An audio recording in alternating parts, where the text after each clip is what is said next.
Hey there, welcome everyone. This is Tarun Lawat. Welcome to one more lecture of Tarun Lawat Physics. Today we are going to discuss one more topic of class 12th physics of chapter number 4, and our today's topic will be Biot-Savart's law.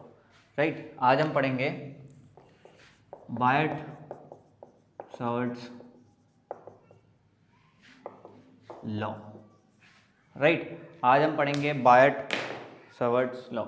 Right? तो Biot-Savart's law क्या कहता है? देखो, सबसे पहली बात Coulomb's law आप जानते हैं. कुलाम्स लॉ क्या होता है? Force between two point charges, है ना, या एक पॉइंट चार्ज दूसरे पॉइंट चार्ज पे क्या फोर्स लगाता है.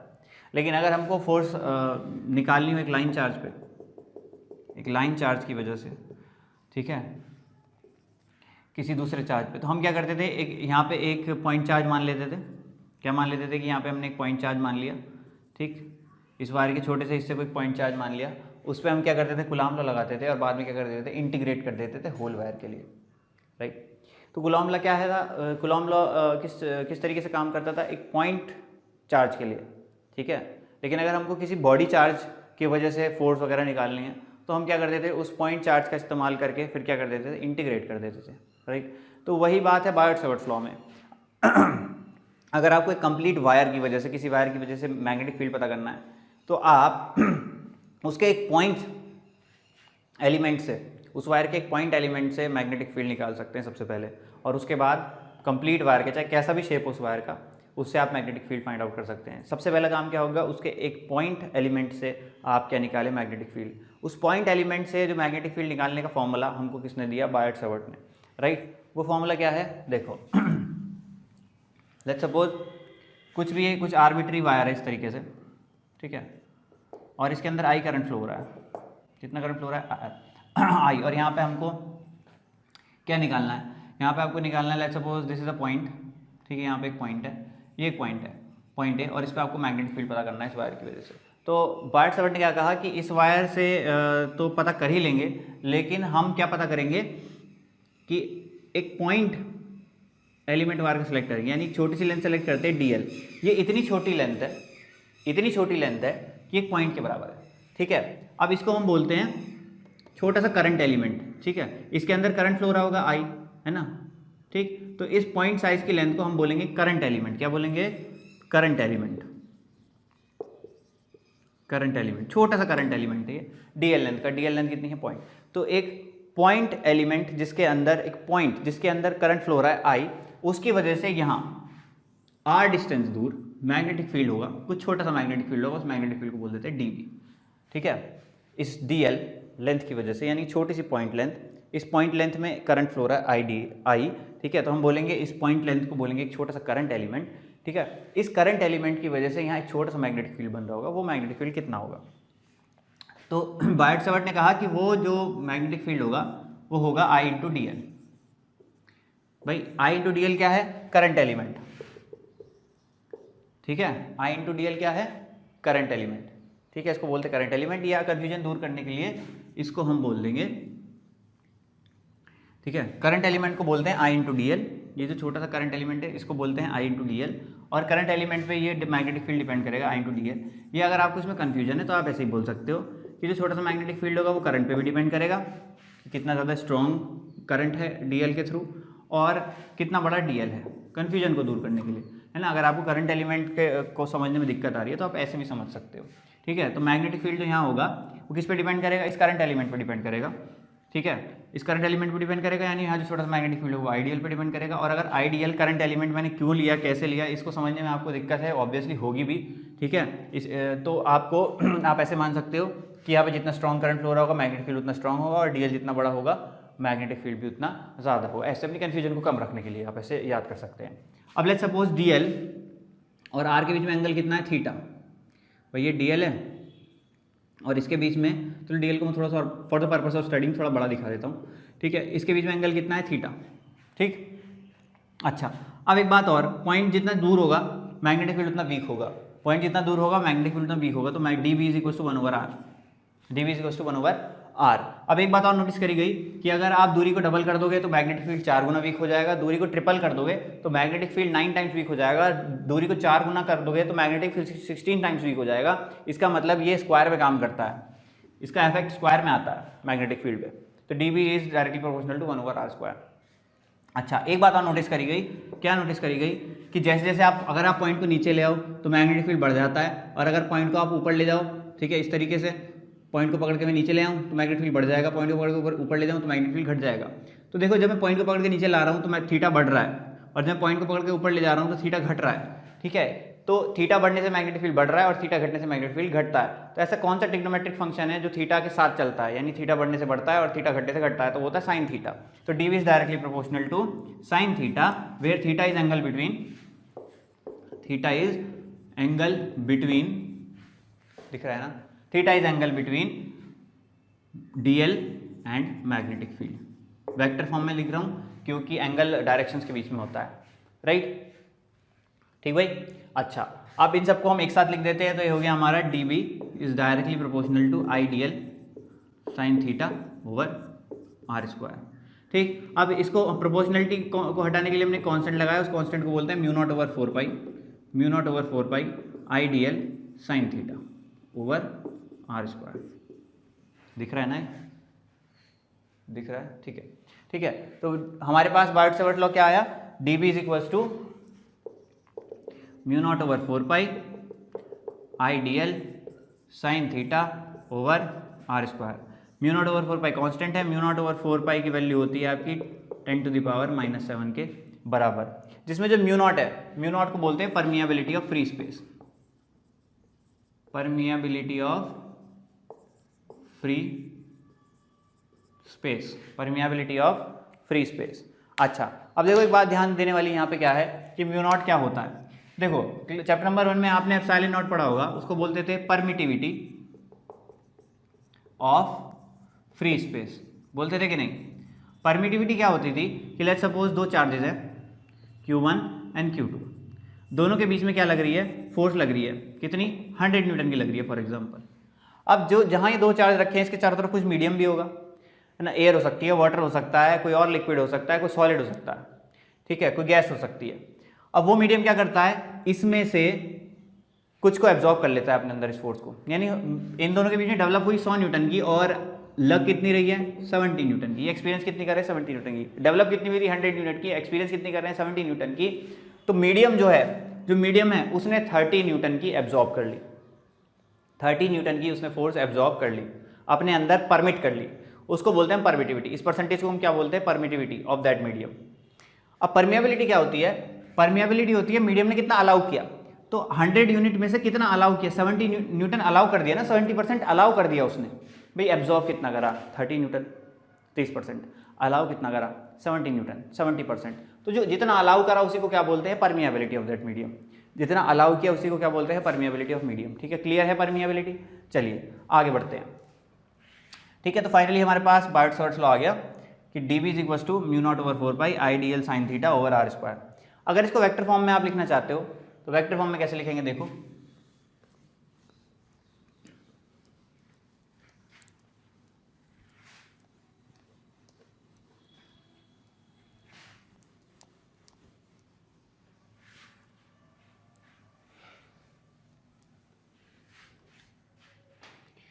वेक्टर फॉर्म में एक्सप्रेस कर सकते हो आप, देखो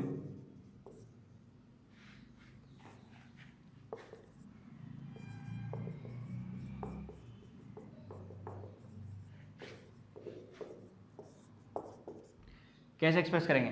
इसमें क्या करो आप, आर से मल्टीप्लाई डिवाइड कर दो, आर से मल्टीप्लाई डिवाइड करेंगे तो क्या मिलेगा हमको, mu naught over 4 pi I D L into R into sine theta over R cube, ठीक है। अब देखो हमारे पास A cross B vector form में फॉर्मूला होता है A B sine theta, A B sine theta की वैल्यू क्या होती है वेक्टर फॉर्म में, ए क्रॉस बी, तो D L into R sine theta की वैल्यू क्या हो जाएगी, डी एल क्रॉस आर, ठीक है, डी एल क्रॉस आर। तो डी बी वैक्टर फॉर्म में हो सकता है mu naught over 4 pi I कोई बाहर ले लो, इसको लिख सकते हैं D L vector cross R vector, और आर को भी वेक्टर फॉर्म में दिखा दो, ठीक है, आर का मैग्नीट्यूड, क्लियर है बात। तो ये हो गई आपकी वेक्टर फॉर्म, ये हो गई आपकी वेक्टर फॉर्म। तो ये था हमारा बायोट-सावर्ट लॉ। अब बात कर लेते हैं एप्लीकेशंस ऑफ बायोट-सावर्ट लॉ। इससे हम क्या करेंगे, मैग्नेटिक फील्ड निकालेंगे, डिफरेंट टाइप के करंट कंडक्टर्स से, है ना। अलग अलग टाइप के कंडक्टर्स होंगे हमारे पास, और बायट-सवर्ट लॉ का इस्तेमाल करके इंटीग्रेट करके हम उनकी वजह से मैग्नेटिक फील्ड एक सर्टेन पॉइंट पे फाइंड आउट करने की कोशिश करेंगे, राइट। अच्छा,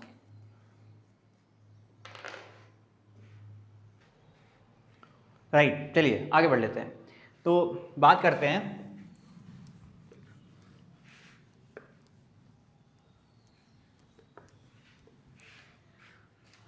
applications of बायट-सवर्ट law.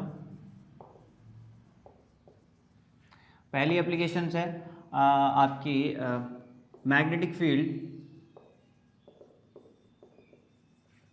At the centre of A current carrying circular coil, current carrying circular coil, ठीक है। Magnetic field at the centre of a current carrying circular coil, right. तो हमारे पास let's suppose ये एक circular coil है, ठीक, और are radius है इसकी, और इसमें करंट फ्लो हो रहा है। तो हमको सेंटर पे क्या बताना है, मैग्नेटिक फील्ड की कितनी वैल्यू होगी। अच्छा, मैग्नेटिक फील्ड की वैल्यू निकालने से पहले एक रूल हमको पता होना चाहिए, जिसको बोलते हैं left hand palm rule, Fleming's left hand palm rule, left hand palm rule. ये क्या बताता है आपको, डायरेक्शन ऑफ मैग्नेटिक फील्ड बताता है बायट-सवर्ट का लॉ का जब हम इस्तेमाल करते हैं, ठीक है। एक करंट कैरिंग वायर के अराउंड जो मैग्नेटिक फील्ड डेवलप होता है उसकी डायरेक्शन क्या होती है, ठीक है। तो आपने क्लास 10th या 9th में राइट हैंड थंब रूल पढ़ा होगा। तो थंब रूल क्या कहता था कि आप करंट की डायरेक्शन में थंब को रखो और फिंगर को उसके चारों तरफ कर्ल करो, ठीक है। तो आपको क्या मिलती थी, मैग्नेटिक फील्ड की डायरेक्शन। यानी कि जैसे कि एक स्ट्रेट करंट कैरिंग कंडक्टर था, ठीक है, तो इसके चारों तरफ मैग्नेटिक फील्ड की डायरेक्शन बताओ, तो आप क्या करते थे कि आप थंब की डायरेक्शन क्या लो, करंट की डायरेक्शन में, और आप उसके चारों तरफ फिंगर को ऐसे कर्ल करो, ठीक है। तो जब आप ऐसे कर्ल करोगे तो आपको क्या मिलेगी, direction of magnetic field around it, यानी इस तरीके से इसके चारों तरफ मैग्नेटिक फील्ड की डायरेक्शन होती है, ठीक। अब ये राइट हैंड थंब रूल कहाँ से आया है, Fleming left hand palm rule से ही आया है, sorry right hand palm rule से आया है, लेफ्ट लिख दिया मैंने, राइट हैंड पाम रूल से ही आया है, ठीक है। ये राइट हैंड थंब रूल कहाँ से आया है, राइट हैंड पाम रूल से। तो राइट हैंड पाम रूल क्या कहता है, देखो कि जैसे फॉर एग्जांपल अभी मैंने बायट-सवर्ट लॉ बताया था आपको कि ये एक करंट एलिमेंट था DL, ठीक है, और इसके अंदर I करंट फ्लो हो रहा था, और यहाँ पे एक R पॉइंट था, और R डिस्टेंस पे एक पॉइंट था A, ठीक है, और इस पर कुछ मैग्नेटिक फील्ड था, ठीक। अब यहाँ पे एंगल था थीटा, और हमको पता करना है कि ये मैग्नेटिक फील्ड की डायरेक्शन किधर होगी, ठीक है। तो कैसे पता करते हैं, राइट हैंड पाम रूल में हम क्या करते हैं, आप राइट हैंड लीजिए और राइट हैंड को इस तरीके से रखिए, ठीक है, इस तरीके से रखेंगे राइट हैंड को। तो ये थंब की डायरेक्शन में हम रखेंगे करंट, है ना, DL या करंट की डायरेक्शन, क्योंकि जिस डायरेक्शन में DL होगा उसी डायरेक्शन में करंट होगा, राइट। जिस डायरेक्शन में DL होगा उसी डायरेक्शन में करंट होगा। तो थंब की डायरेक्शन में हम क्या रखेंगे, DL, और पाम की डायरेक्शन में हम क्या लेंगे, R। पाम को किस डायरेक्शन में रखेंगे, जिस डायरेक्शन में R होगा। तो यहाँ पे देखो करंट की डायरेक्शन कहाँ है, ऊपर है, ऐसे, तो थंब तो हो गया मेरा ऐसे, ठीक है। अब R की डायरेक्शन ऐसे है, तो R हो गया, मेरा पाम हो गया ऐसे, ठीक है, ठीक। करंट की डायरेक्शन ऐसे है तो थंब ऐसे हुआ, ठीक है। करंट की डायरेक्शन ये है, यहाँ पे DL की डायरेक्शन है जो वही करंट की डायरेक्शन है, तो करंट की डायरेक्शन तो ये हुई, और पाम की डायरेक्शन क्या है, ये। अब आप क्या करो, फिंगर को 90 डिग्री मोड़ो, फिंगर को 90 डिग्री मोड़ो, फिंगर को क्या करो, 90 डिग्री मोड़ो, जितनी फिंगर है सबको 90 डिग्री मोड़ो। तो 90 डिग्री जब आप मोड़ोगे तो अंदर की तरफ डायरेक्शन आई ना, फिंगर्स की डायरेक्शन क्या है, अंदर की तरफ। तो यानी कि यहाँ पे मैग्नेटिक फील्ड की डायरेक्शन इस पॉइंट पे वो क्या है, इनवर्ड्स। मैग्नेटिक फील्ड की डायरेक्शन है वो क्या है, इनवर्ड्स। अब इसी रूल को आप राइट हैंड एक स्ट्रेट कंडक्टर में लगा के देखो, बिल्कुल सीधे कंडक्टर में, सीधे कंडक्टर में लगाओगे, ठीक है। तो सीधे कंडक्टर में देखो, एक छोटी सी लेंथ मैंने सेलेक्ट कर ली DL, और यहाँ से R डिस्टेंस दूर किसी पॉइंट पे मेरे को क्या निकालना है, मैग्नेटिक फील्ड की डायरेक्शन निकालनी है, ठीक है। तो आप देखो करंट की डायरेक्शन ये रही, थंब की डायरेक्शन और करंट डायरेक्शन, R की डायरेक्शन ये हो गई, फिंगर को 90 डिग्री मोड़ देंगे तो यहाँ पे मैग्नेटिक फील्ड डायरेक्शन क्या आई, अंदर, इस पॉइंट में मैग्नेटिक फील्ड डायरेक्शन क्या आई, अंदर। दूसरी तरफ अगर आप इधर आ जाओ, इधर आ जाओ, ठीक है, यहाँ पे एक पॉइंट A था, ये पॉइंट B था, B पॉइंट पे निकालना चाह रहे हैं हम, ये वैल्यू लेट्स सपोज R थी और ये है X, है ना, X जिस दूरी पे निकालना चाह रहे हैं मैग्नेटिक फील्ड की डायरेक्शन क्या होगी, ठीक है, इस B पॉइंट पे। तो आप देखो फिर से यही रूल इस्तेमाल करते हैं, थंब की डायरेक्शन हो गई आपकी कहाँ, ऊपर, ठीक, और पाम X की डायरेक्शन में लेंगे आप, पाम X की डायरेक्शन में, फिंगर्स को 90 डिग्री मोड़ दो, फिंगर्स को 90 डिग्री मोड़ा तो यानी कि यहाँ पे मैग्नेटिक फील्ड डायरेक्शन क्या है, बाहर की तरफ। तो देखो यहाँ अंदर, इधर बाहर, तो चारों तरफ अगर आप इसको ऐसे मतलब इसके अराउंड जितने पॉइंट्स सब पे निकालने की कोशिश करोगे तो इस तरीके से आपका हैंड घूमेगा, यानी कि आपको क्या पता लग जाएगा, magnetic field direction around it, जिसको आप राइट हैंड थंब रूल से निकालते हो।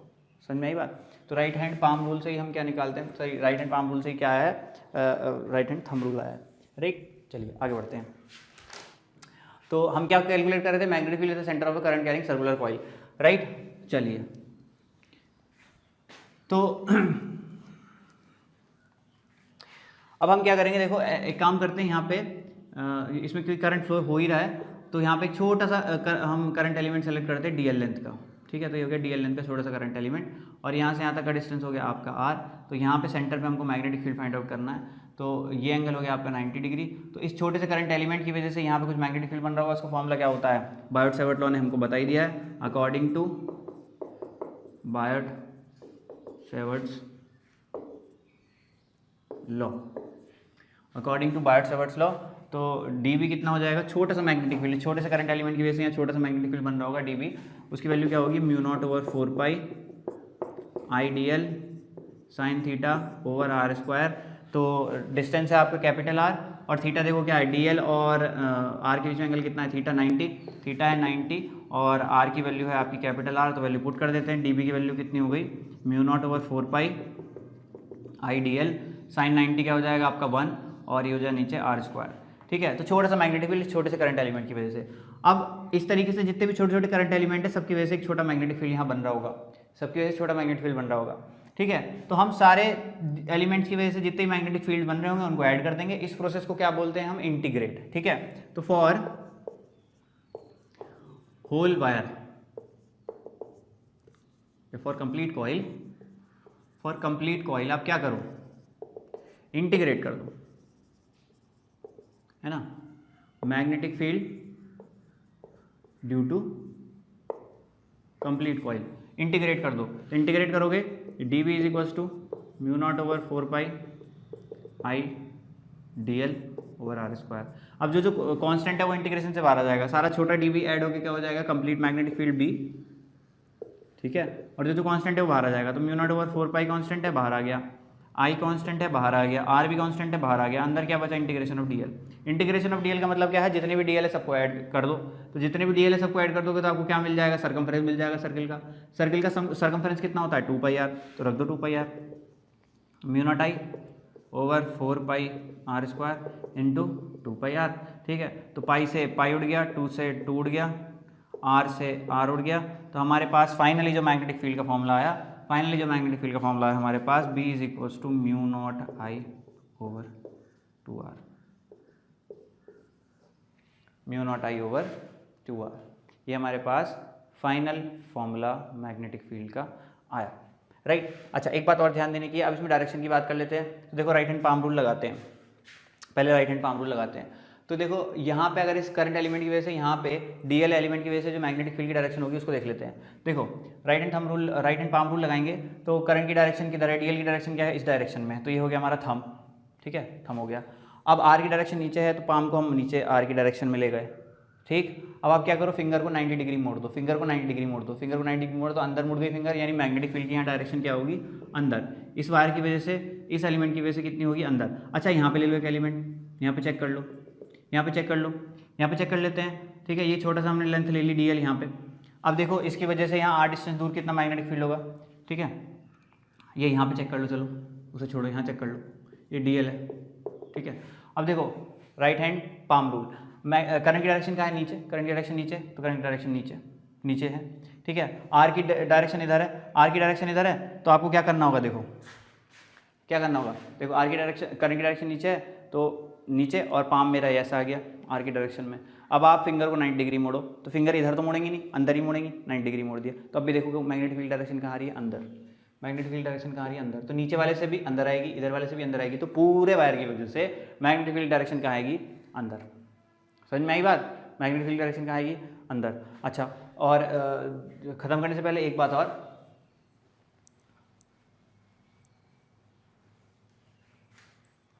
ख़त्म करने से पहले एक बात और कर लेते हैं कि लेट्स सपोज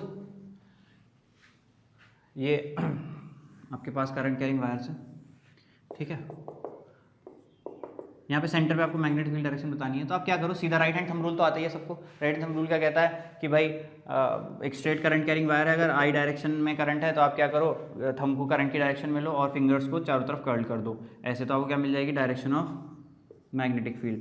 ठीक है, अब आप क्या यूज़ करो, इन्वर्स यूज़ करो इसका, इसमें निकालने के इन्वर्स। इन्वर्स क्या करो कि करंट को फिंगर से कर्ल कराओ तो थंब आपको क्या बताएगा, मैग्नेटिक फील्ड की डायरेक्शन एट सेंटर, है ना। फिंगर्स में से क्या लो आप, करंट को डिफाइन करो, तो आपको थंब क्या बताएगा, थंब क्या बताएगा, डायरेक्शन ऑफ मैग्नेटिक फील्ड। तो देखो आई किधर जा रहा है, आई ऐसे फ्लो कर रहा है, इस वायर में देखो आई ऐसे फ्लो कर रहा है, तो थंब की डायरेक्शन किधर है, थंब की डायरेक्शन है अंदर, थंब की डायरेक्शन है अंदर, तो मैग्नेटिक फील्ड कहाँ होगा, अंदर।